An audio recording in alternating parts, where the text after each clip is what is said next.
our live web show. This time we're in Falsterbo in the south of Sweden, and I'm going to start off with some impressive facts and figures about the show.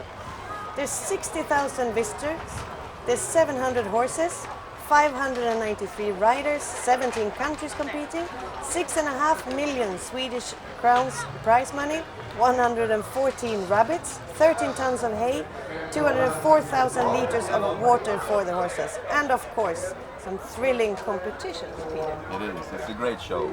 And it's a lot of showing. It's young horses, 5, 6, 7-year-olds.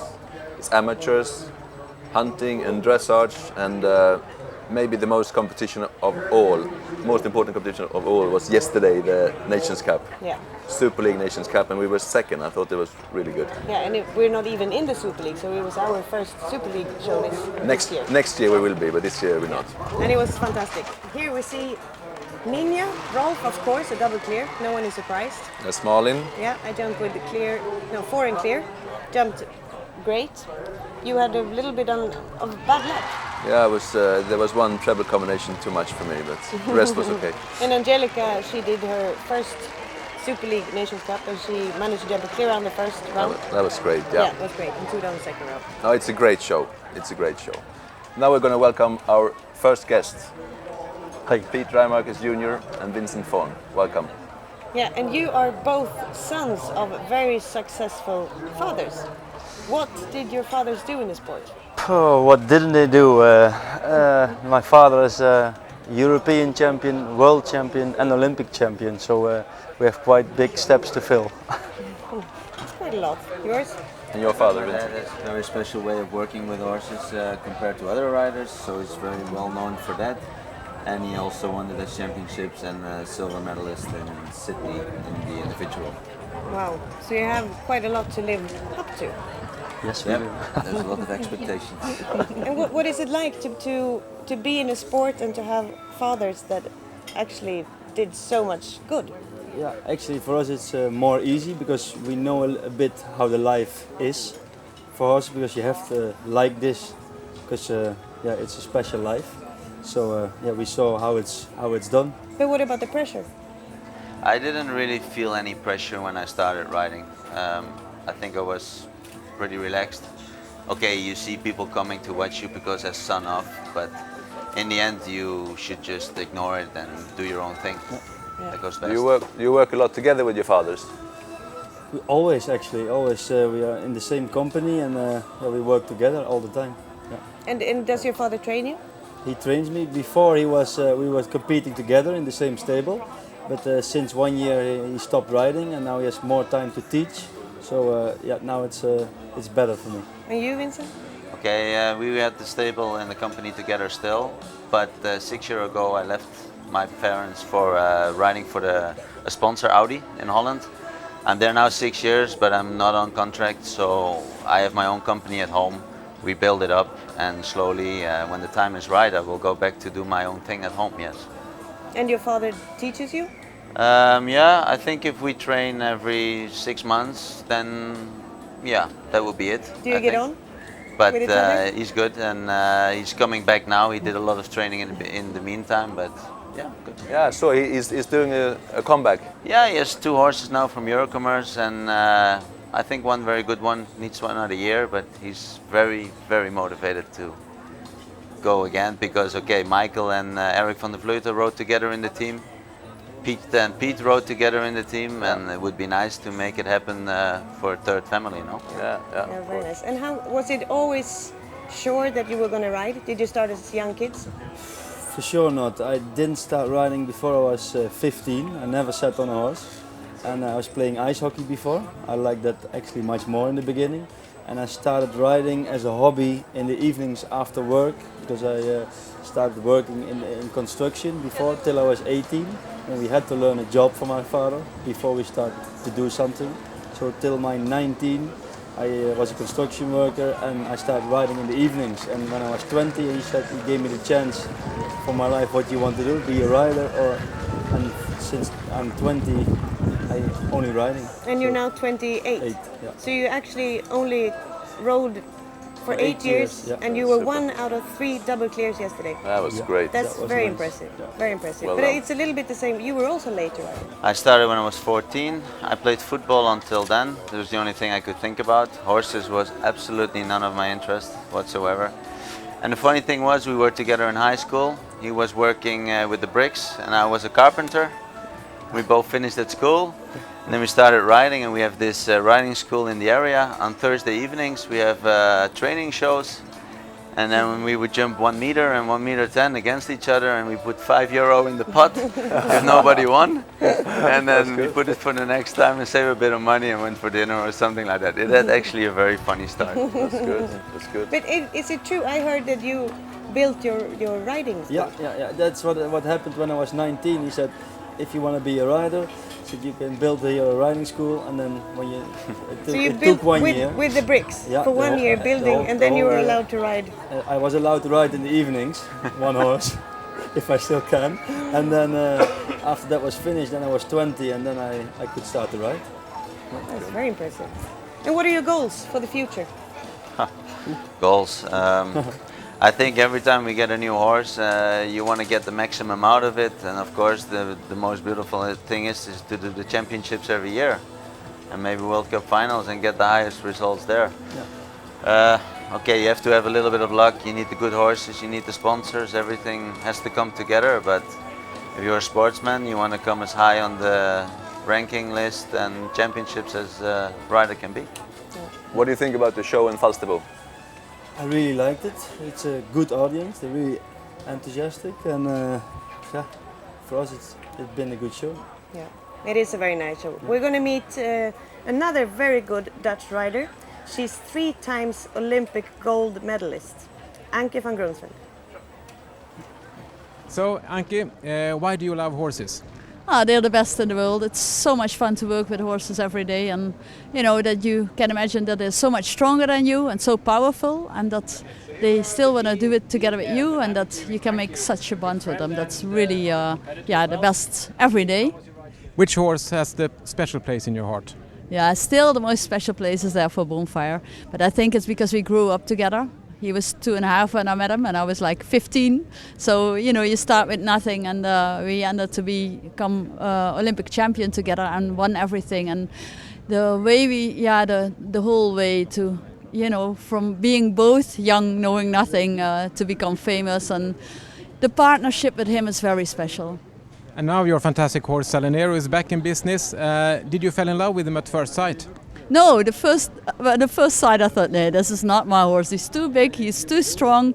It's a man's horse. So chef rode him, and then after a year said, you should sit on him because he's your horse. And I'm like, no, he's too big and he's not pretty enough. But then I sat on him, and he's such a sensitive horse. And then I thought, yeah, he is a lady's horse. So I fell in love first sitting on him.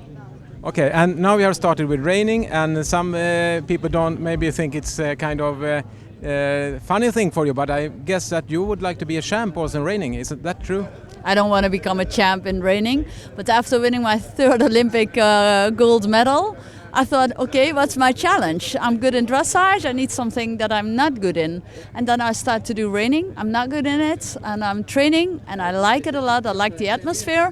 It's my hobby, I will never become world champion reining in my life, but it's great fun. Have you also switched from listening to disco to country and western? I listen to various things better. Okay, but finally, Anke, what's as being the champ you are, what's your best 3 advices to a young rider to improve? Okay, first, my best thing ever was that I like to ride, and I love my horses every day. I think you need a horse that you really like to sit on every day. Then you need a good help trainer, have a lot of fun. And then, what we all do, work hard, be focused, have good management, and have fun. He's wearing a Swedish jacket training me. So Pete, do you know Anke? Yeah, we know her a little bit. She's from our same area, and we had an eventing horse. A young guy was riding him for us, and he was also training there. So yeah, we know her. Have you ever trained for her? No, I haven't. I get dressage lessons, but not from her. Okay. From who do you get lessons from? Yeah, it's you don't know him. It's Frank de Kok. He's not he didn't ride on the highest level himself, but I also get dressage lesson every week to improve my riding. Oh, really? Every week? Okay, good. Very good. Interesting. Very good. Okay, it's time. The girl that everybody is talking about. We're so lucky to have her here. Angelica, Hi. Welcome. how are you? I'm very good, thank you. How is- Enjoying Falsterbo? I do a lot. And how is it? You've actually made a huge breakthrough, and you've come home now to do Falsterbo. You did the Nations Cup yesterday. You're Yeah. haunted.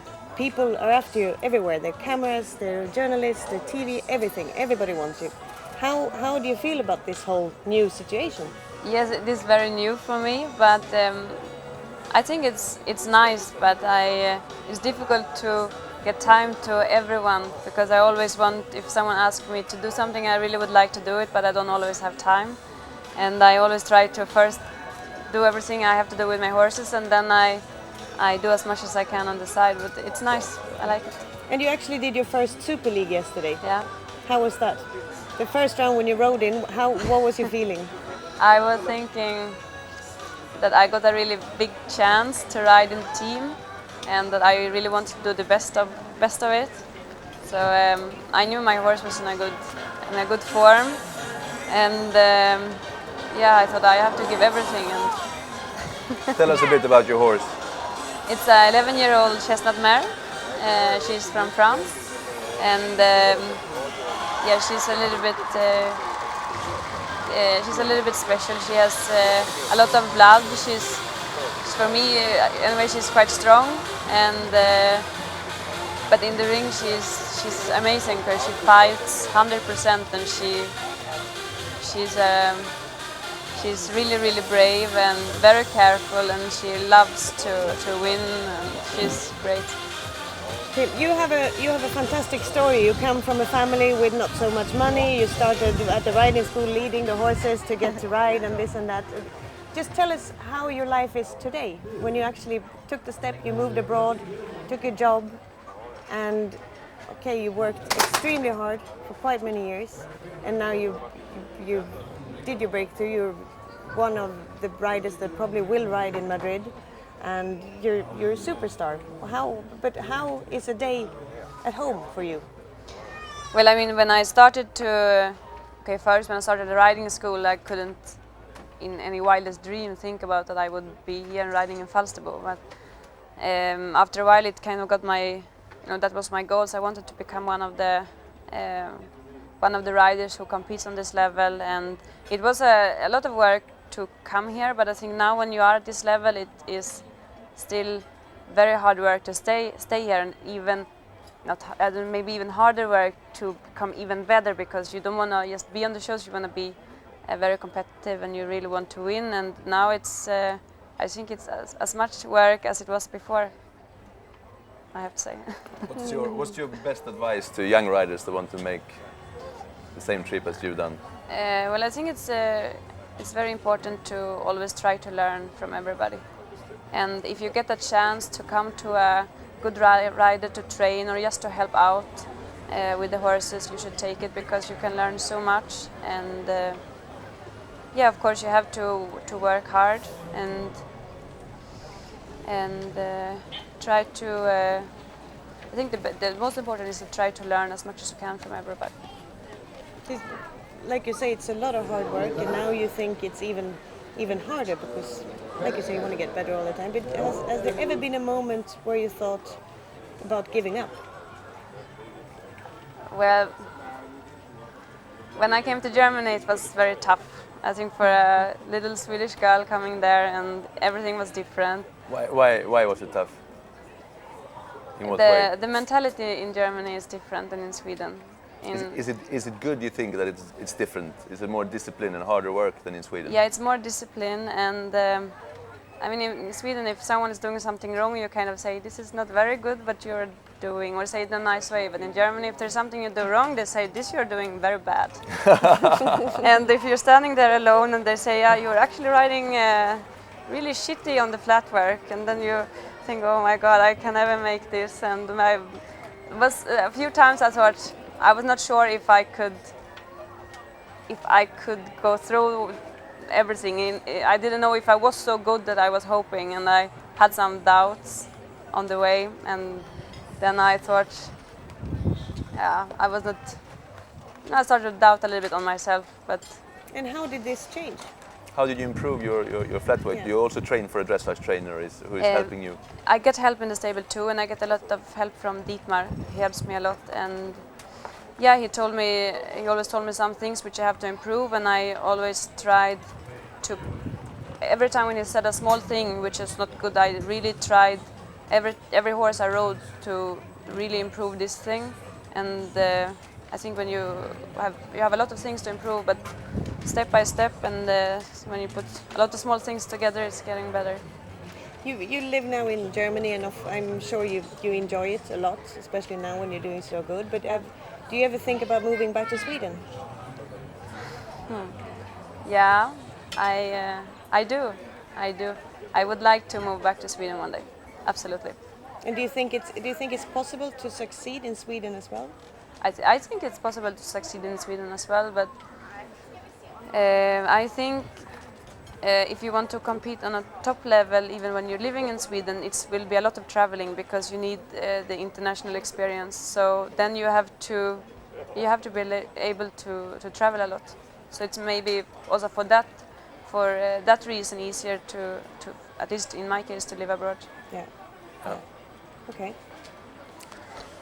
Okay, now we talked a lot about horses and training, and now we're going to see a vet that looks after our horses, Jonas Tunnell.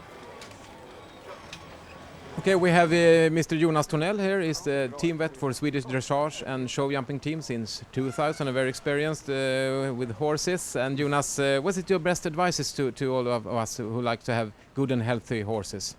Well, the best advice is to start with a perfect daily routine, and when I get the question like this, I always quote one of the most experienced thoroughbred trainer in the world, Wayne Lucas. When he got the same question, he said, "We try to make the small things a little bit better than the other stables." And by that he means the daily routines, like things you don't maybe think about: cleaning the hoof, taking the temperature, weighing the horse if you have possibility, knowing exactly what you feed the horse, and what time you train the horse. And if you have some small problems or something special has happened during the day, you make a note of that, so you can go back and see what's going on. You really know what's going on every day. What's the most common mistake you do with the horse? Is that not follow the daily routine? Yeah, in a way, because many people in the horse world listen to very many other people in the horse world, and often not maybe the most experienced people. It can be a salesman from feed or anything that suddenly wants to sell something to you. You change your routines, and when you then get problems, it's very difficult to say, was it because you changed the routine, would the horse have been bad anyway, or what it is. If you start competing and try to get your horse on a higher level, what's the best? What do you have? Should you have in your mind about that? Very important there is when we suppose that you've been going to smaller shows, also there that you have made notes how the horse reacts to travel, how he reacts if you had to stay away overnight, and you just use those routines as a base thing, and so you can compare with that for the level of the next step in your career. Snygg!